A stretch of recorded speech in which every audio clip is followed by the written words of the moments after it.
पाङ्गं हरेः पुलकभूषणमाश्रयन्ति भृङ्गाङ्गनेव मुकुलाभरणं तमालम् अङ्गीकृताखिलविभूतिरपाङ्गलीला माङ्गल्यदास्तु मम मङ्गलदेवतायाः मुग्धा मुहुर्विदधति वदने मुरारेः प्रेमत्रपा प्रणिहितानि गतागतानि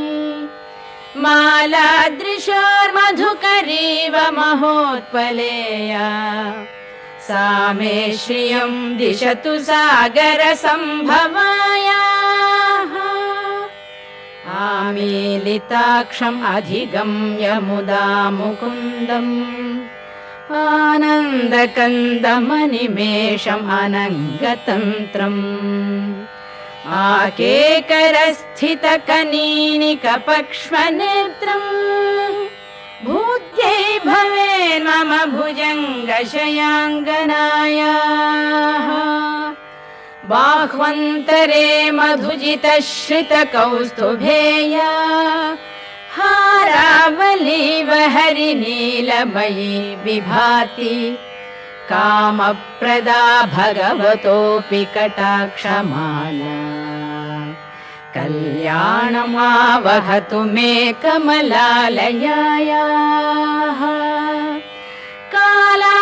कालाम्बुदालिललितो रसिकैटभारेः धाराधरे स्फुरति या तडिदङ्गनेव मातुः समस्तजगतां महनीयमूर्तिः भद्राणि मे दिशतु भार्गवनन्दनायाः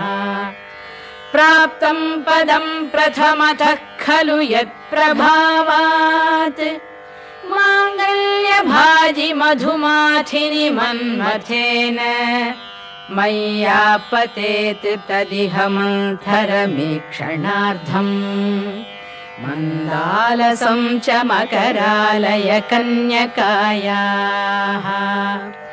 विश्वामरेन्द्रपदविभ्रमदानदक्षम् आनन्दहेतुरधिकं मुरविद्विषोऽपि ईशं निषीदतु मयि क्षणमीक्षणार्थम् इन्दीवरोदर सहोदरमिन्दिरायाः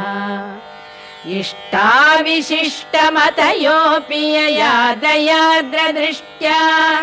त्रिविष्टपपदं सुलभं लभन्ते दृष्टिः प्रहृष्टकमलोदर दीप्तिरिष्टाम् पुष्टिं कृषिष्ट मम पुष्करविष्टरायाः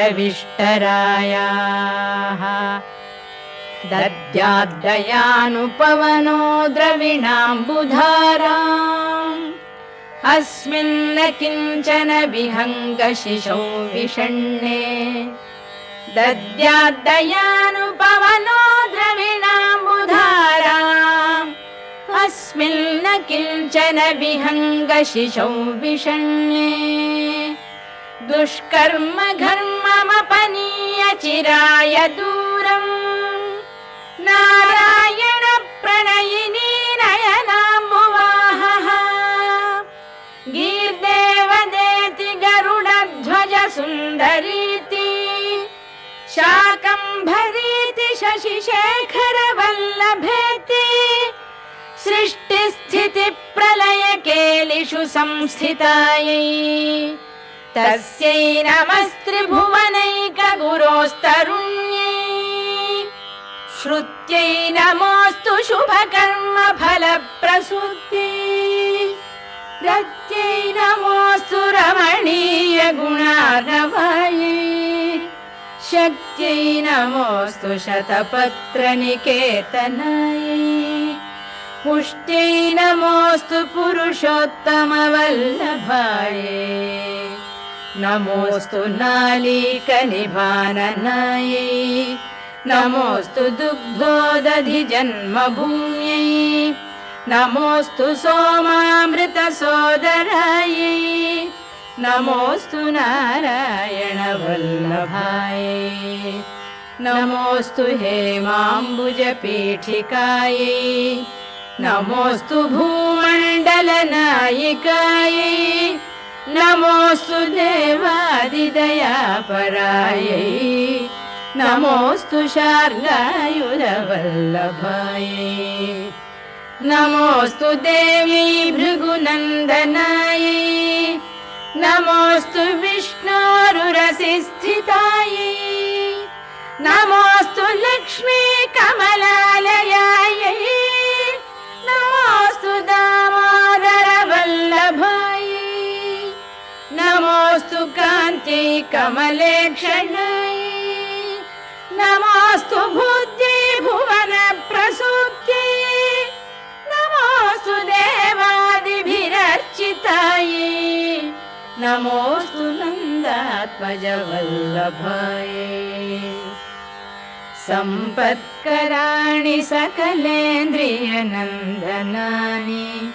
साम्राज्यदानविभवानि सरोरुहाक्षि त्वद्वन्दनानि दुरितोद्धरणोद्यतानि मामेव मातरनिशं कलयन्तु मान्ये यत्कटाक्षसमुपासनाविधिः सेवकस्य सकलार्थसम्पदः सन्तनोति वचनाङ्गमानसैः त्वां मुरारिहृदयेश्वरीं भजे सरसिजनिलये सरोजहस्ते धवलतमां शुकगन्धमाल्यशोभे भगवति हरिवल्लभे मनोज्ञे त्रिभुवनभूतिकरि प्रसीद मह्यं भगवति हरिवल्लभे